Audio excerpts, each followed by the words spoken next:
Howard Phillips Lovecraft, la petite bouteille de verre.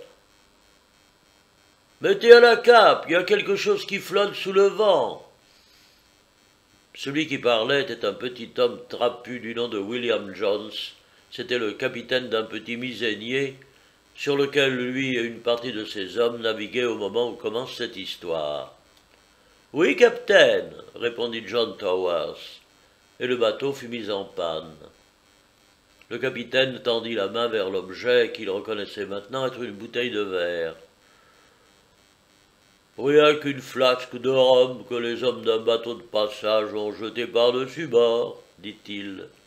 Mais, pris d'un accès de curiosité, il tendit le bras et la saisit. C'était une flasque de rhum, et il était sur le point de la rejeter, quand il remarqua un morceau de papier à l'intérieur.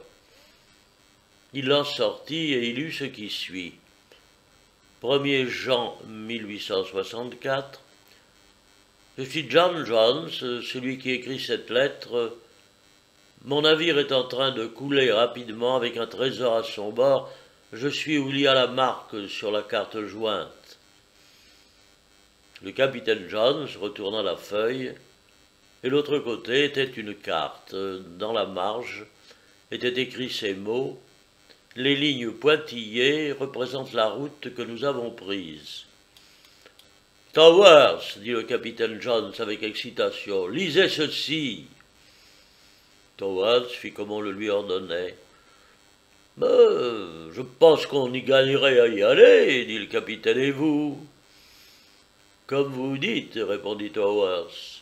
« Nous affrèterons une goélette aujourd'hui même, dit le capitaine excité. »« Très bien, dit Towers. » Ainsi ils louèrent un bateau et se mirent en route, guidés par les lignes pointillées de leurs cartes. En 4 semaines, ils atteignirent l'endroit où ils étaient dirigés, et les plongeurs descendirent et remontèrent avec une bouteille en fer. Ils trouvèrent dedans les lignes suivantes griffonnées sur un morceau de papier brut. 3 déc. 1880. Cher chercheur, excusez-moi pour le mauvais tour que je vous ai joué, mais que cela vous serve de leçon de ne rien trouver pour votre folle entreprise.